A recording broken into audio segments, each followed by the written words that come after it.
Your speed may be creating drag. Let me say that again. Your speed, the rate at which you are going, may be creating drag. Today's episode is called The Velocity Mismatch: Why Your Speed is Outrunning Your Team's Trust. Trust has a speed limit. Speed without trust creates drag. A fast CEO can unintentionally create a slow organization. The strongest leaders do not just move fast, they know how to bring meaning with the movement. Your speed may be impressive, but your speed is outrunning your team's trust. It is not just speed anymore. It's a warning. Before we get started into today's conversation, I want to personally invite you again to something that's been created for leaders and professionals this summer who are tired of carrying everything alone. It is called the Summer Reset Rooms. These are live virtual rooms on Zoom designed to help you pause, breathe, think, reset, and make better decisions in real time.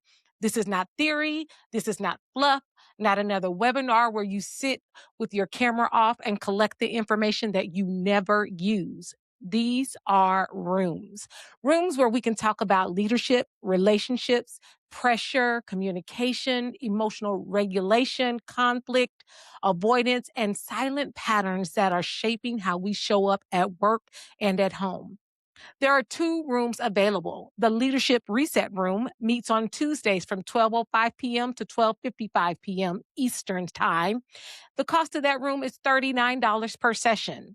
This is for leaders, managers, executives, business owners, emerging leaders, professionals who want to lead well without losing themselves, without shrinking. These are people who are responsible for leading people. Then there is the Relationship Reset Room, which meets on Thursdays from 7:30 p.m. to 8:20 p.m. Eastern on Zoom.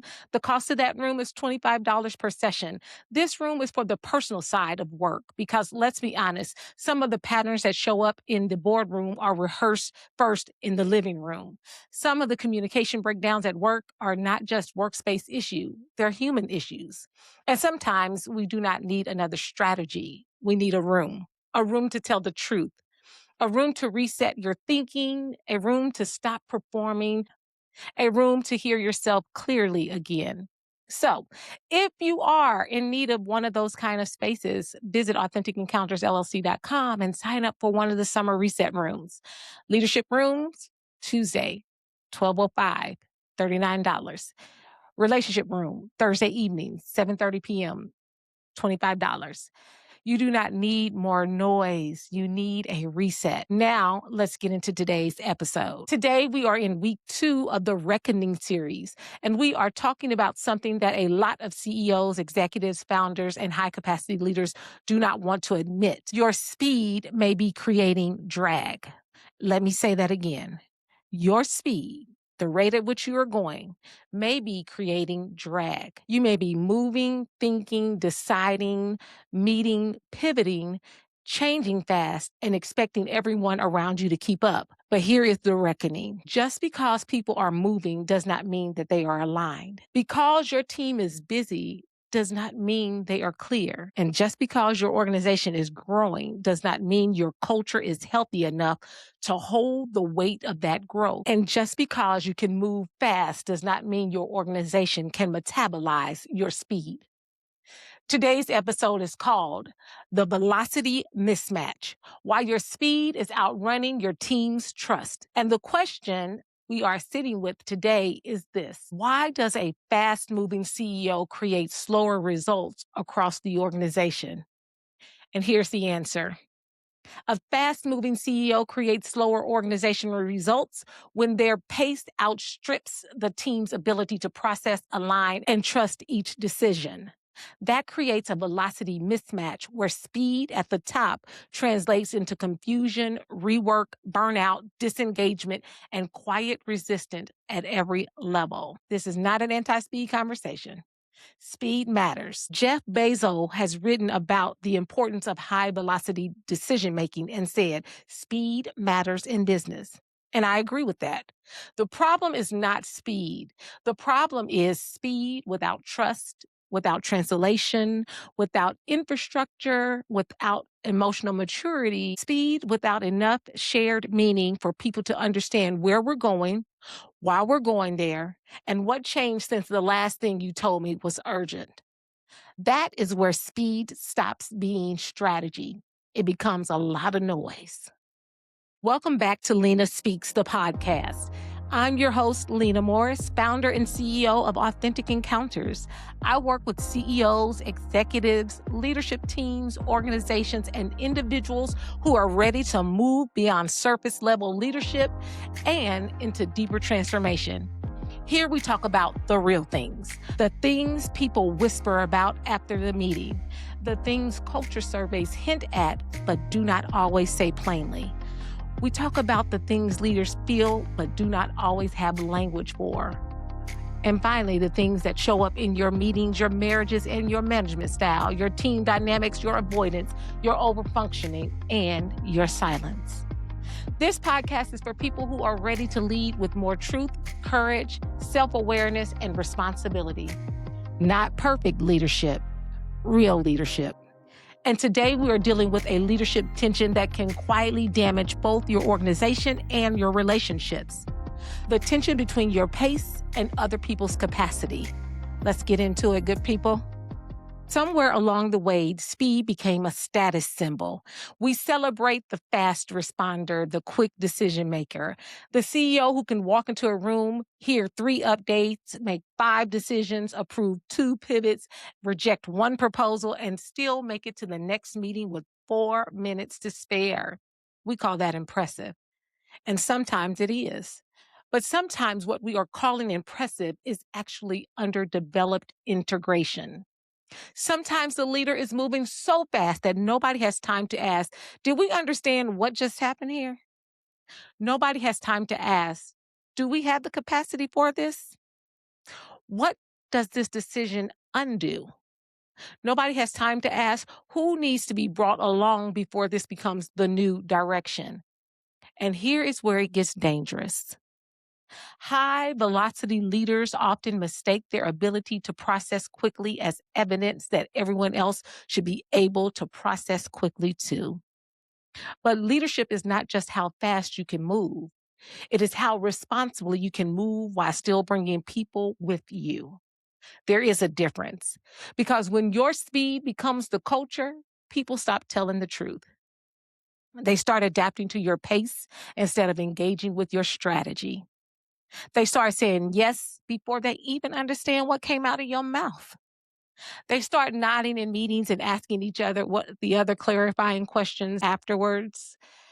They create side conversations because the main conversation has moved too fast for them to understand. And now we have something very expensive happening in your organization. You have motion without shared meaning. This is one of the most dangerous forms of organizational waste because it looks productive. Calendars are full. Meetings keep happening. Documents are being updated. Projects are being touched. And people are responding. Everybody looks busy. But beneath all of that activity, people are confused. They are tired and they are second guessing. They are trying to read your mind and they are not reading it well. And all of that causes them to be moving slower because they do not trust that the direction will hold long enough for their work to matter. This is the velocity mismatch. Let me give you language for this. This is something that I like to call the CEO speed tax. The CEO speed tax is the hidden cost the organization pays when the top leader moves faster than the organization's trust, systems, communication, and decision-making rhythm can support. And that tax shows up everywhere.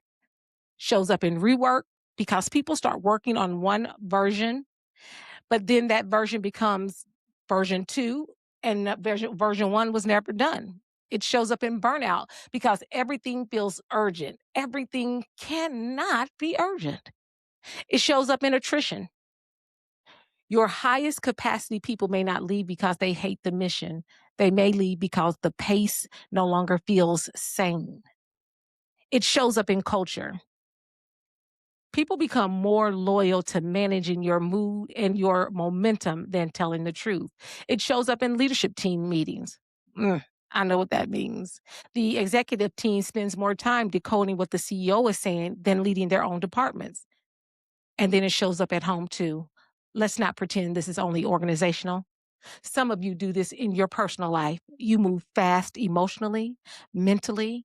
You make a decision internally and then become frustrated because the people who love you did not catch up fast enough. You say, I already told you that, but you told them in passing. Hallway conversations mean nothing. You told them while multitasking. You told them while your body was in the kitchen, your mind was in the inbox, and your emotions were 3 decisions ahead. So now your spouse, your child, your friend, your team member, or your colleague are not resisting you. They are trying to find you. That's a different conversation. Sometimes people are not slow, they're disoriented. Sometimes they're not negative, they're underinformed. And sometimes they are not resistant, they are under process. And sometimes they are not lacking urgency. They are lacking trust that this urgency will still matter tomorrow. That is a hard mirror for high-speed leaders. Because when you are the one moving fast, slow people look like the problem. But what if the problem is not their pace? What if the problem is the gap between your pace and clarity you provide? Remember being in a conversation with the CEO who was brilliant. Sharp mind, fast thinker, strong instincts, visionary energy, could see 5 moves ahead while everyone else was still trying to name the first move.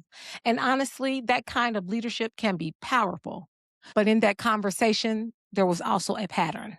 The CEO would describe an issue, answer part of it while describing it, move to the next concern, make a decision, revise that decision, and then ask the team why execution was not stronger. And from the CEO's seat, it looked as if the team was dragging their feet. But from the team's seat, they were not dragging, they were bracing. There's a difference between slow execution and proactive hesitation. Slow execution says we do not care enough to move. Proactive hesitation says we have moved before and the ground shifted underneath us. That is what was happening. The team had learned that speed at the top did not always mean clarity throughout the organization. So they developed survival behaviors. They waited before acting. They asked each other what the CEO really meant. They delayed ownership until the direction felt stable. They watched tone, timing, and patterns more than they watched the strategy. And that is when I had to name it.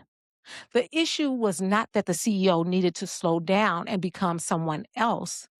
The issue was that the CEO needed to build a bridge between vision speed and organizational trust. Because a leader's vision can be fast, but the organizational trust is often built slowly. And if you keep asking slow built trust to carry fast moving decisions, eventually something cracks. Not always loudly. Sometimes it cracks silently. A missed deadline, a vague update, a key person leaving, meeting after meeting after meeting. A team stops pushing back. A leader who says, I'm good, but their eyes say, I'm done. And by the time the CEO sees it, the organization has already been paying the speed tax for months, maybe even years. Here is something I want you to sit with. Trust has a speed limit. You can push information, decisions, deadlines, initiatives, all of those you can push quickly. But you cannot force trust to move at the speed of your ambition. Trust has to understand, it has to observe, it has to experience consistency. Trust has to know that when people tell you the truth, they will not be punished for it. Amy Edmondson's work on psychological safety points to this importance of people being able to speak up, share concerns, admit mistakes, and bring forward questions in healthy teams. That matters here. Because when your speed outruns trust, people stop speaking up in real time. They wait, they soften, they filter, they protect. They even perform agreement. And then leaders say, why didn't anybody tell me? They did tell you. Maybe they didn't tell you with their words, but they told you. They told you with their silence, with their hesitation. They told you with the turnover that you keep attributing to something else. They told you with their disagreement, with their quality of questions that they stopped asking. They told you when the strongest person in the room became the quietest person in the room. The problem is that high velocity leaders often listen for verbal resistance, but they miss cultural resistance. Cultural resistance is quiet. It sounds like, we'll see, or let's wait before we move too far. It sounds like, I'm not sure if that's still the priority. Or, did she mean this for now or for another idea? It sounds like, I'm just trying to keep up, good people. I'm just trying to keep up. That's not alignment. That is fatigue wearing professional clothes. One of the most important shifts a leader can make is moving from judgment to diagnosis. Instead of saying, my team is too slow, ask, where is the system saturated? Because saturation changes everything. A saturated team cannot absorb another priority. A saturated culture can't hold not one more pivot. And a saturated leadership team cannot keep translating unclear decisions without something slipping. And a saturated person cannot be deeply creative, relationally present, emotionally regulated, and consistently available at the same time. At some point, capacity speaks. And when capacity speaks, it often sounds like resistance, but it's not always resistance. Sometimes it's reality. This is where CEOs and executives have to grow up in a different way, not incompetence, not in resistance. Because just because you can see the next move does not mean the organization is ready to make it. Just because the opportunity is real does not mean the timing is right. Because the strategy is exciting does not mean the people have recovered from the last change. And just because you are energized by motion does not mean everyone else is energized by ambiguity. That is a leadership maturity issue. And this is where their personal and professional collide. Because some people use speed to avoid feeling. They move fast so they don't have to sit with disappointment, so they don't have to hear disagreement. They move so fast that they don't have to examine whether the last decision created harm.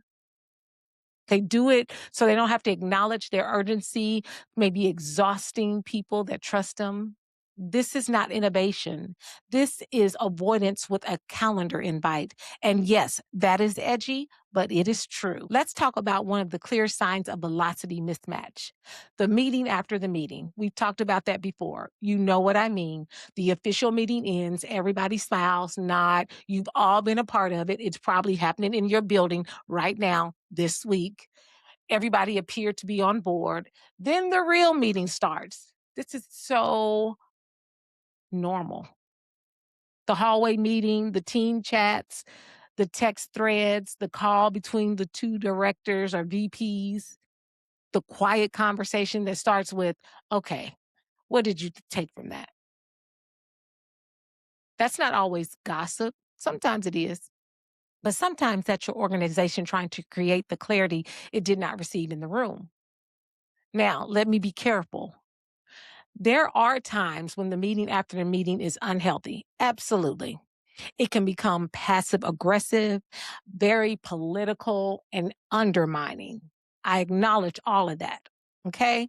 But many times the meeting after the meeting exists because the meeting itself moved too fast for truth, for questions, for dissent. It moved too fast for people to say, I need a moment. Pause. It moved too fast for someone to say, that sounds good, but here is the operational consequence. Or for someone to say, we tried that before and here is what happened. Or for them to say, I support the direction, but we are not staffed for that. So the truth, it goes underground. It goes silent. And when truth goes underground, culture gets expensive. The CEO is managing shadow conversations they helped to create. That's another reckoning. Now, I'm not going to give you my whole framework today because that is exactly the kind of work I do with leaders, teams, and organizations inside of Authentic Encounters. But I do want to leave you with 3 questions to sit with, not to solve in 5 minutes, to sit with. Question 1. Where is my speed creating confusion that I keep mislabeling as resistance? That question alone can change a leadership team because the minute you stop assuming people are simply resisting you, you become curious enough to examine what your pace is producing. Question 2. What decisions have I made faster than the organization could trust? Not understand, trust. Because understanding is intellectual, trust is experiential. People may understand the slide deck and still not trust the pattern. They may understand the words and still not trust the follow through. They may even understand the direction and still not trust that leadership will stay with it long enough for execution to matter. Question 3. Who is paying the price for my pace? That is a personal question. That one gets underneath the title because somebody is paying for the pace. Your assistant may be paying for it, the executive team, board members, your middle managers, frontline employees may be paying for it. Listen, your spouse, your family, your children, somebody's paying that price. Your own body may be paying for it and you may not even know it. And if you're being honest, some of you are just not leading fast. You are living chased. That's a difference. Fast can be focused. Chased is frantic. Fast is strategic. Chased is reactive. Fast can bring people with you. Chase makes people feel like they are always behind you, even when they are doing their best. That is not the better version of life we are after. That is not the better version of leadership that we are building here. And that's not even the better version of workplace culture your people deserve. High velocity leaders do not need to become slow leaders. That is not the answer. I'm not asking visionary CEOs to stop seeing what they see. I am not asking founders to stop moving with urgency. I'm not asking executives to become passive, hesitant, or over consensus driven. That's not leadership either. And that's not what I'm asking for. But high velocity leaders must learn the discipline of translation. They must learn how to say, here's what changed. Here's what did not change. This is why the change matters now. This is what we're stopping. This is what we're continuing. Here's who owns this. And here's where I need input. And here are where the decisions have already been made and we just got to move with it. This is what success looks like. And this is what we will revisit. That kind of clarity does not slow the organization down. It speeds it up because clarity reduces rework. It lowers anxiety. It strengthens trust. And it helps people move without constantly needing to decode leadership. And let me say this plainly. If people need a translator after every meeting with you, your communication is costing the organization money. That does not mean you are a bad leader. It means your impact has outgrown your current communication habits. And that is good news if you are willing to grow. Because next level of leadership is not always about more vision. Sometimes it's about better integration.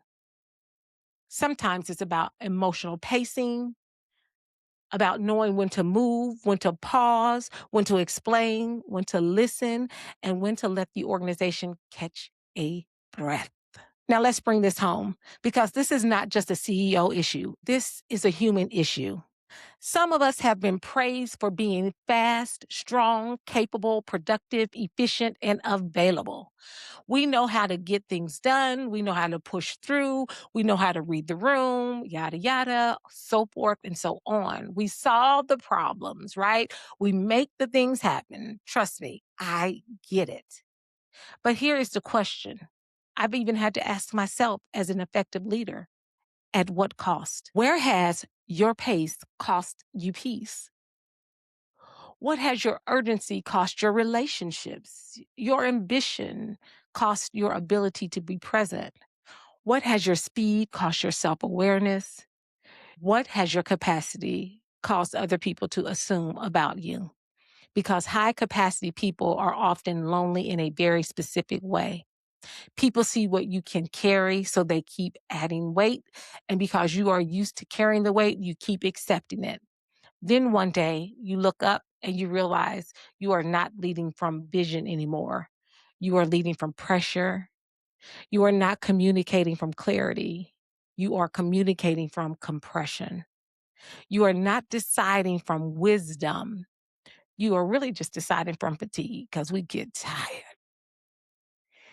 That is not sustainable, good people, and it's not noble just because you're good at it. There is a better version, and a better version of leadership, and a better version of work, of culture, of relationships, and a better version of peace. One where speed is not worship, and one where slowness is not shamed.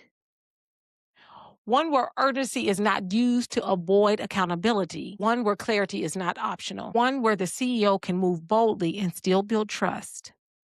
Where leaders can be fast without making everyone else feel unsafe. That is the work. And that is why I do what I do. I want you to leave with a few statements you may want to write down. Your organization is not automatically aligned just because your calendar is full.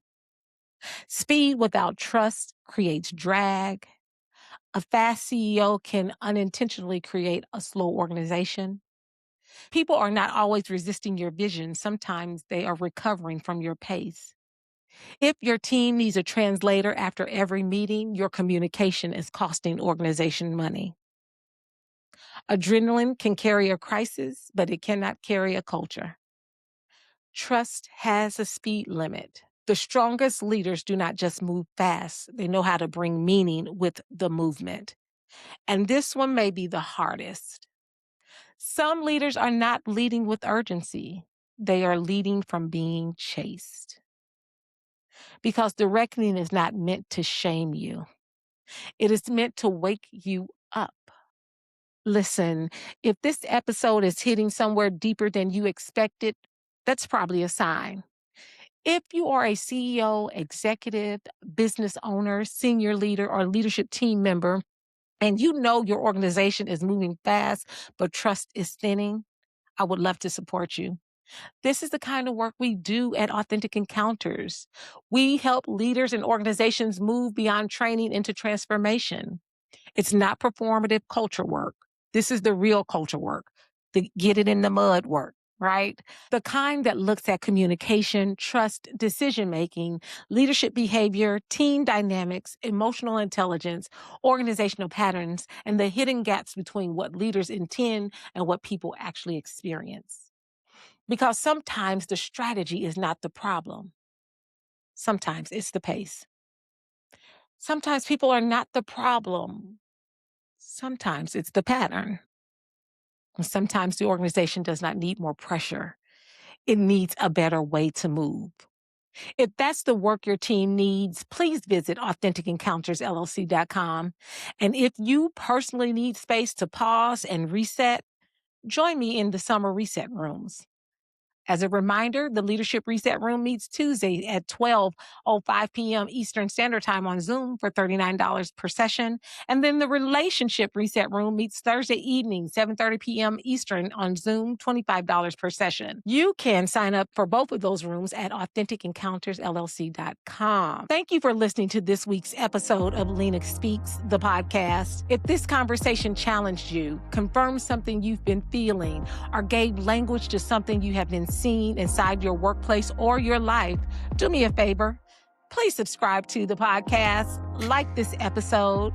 Listen, share it with another leader, CEO, executive, manager, founder, board meeting, spouse, friend, or high-capacity human who may be moving fast but wondering why things still feel heavy. And then go visit AuthenticEncountersLLC.com to learn more about the program, services, coaching, leadership development experiences, and culture work that we do.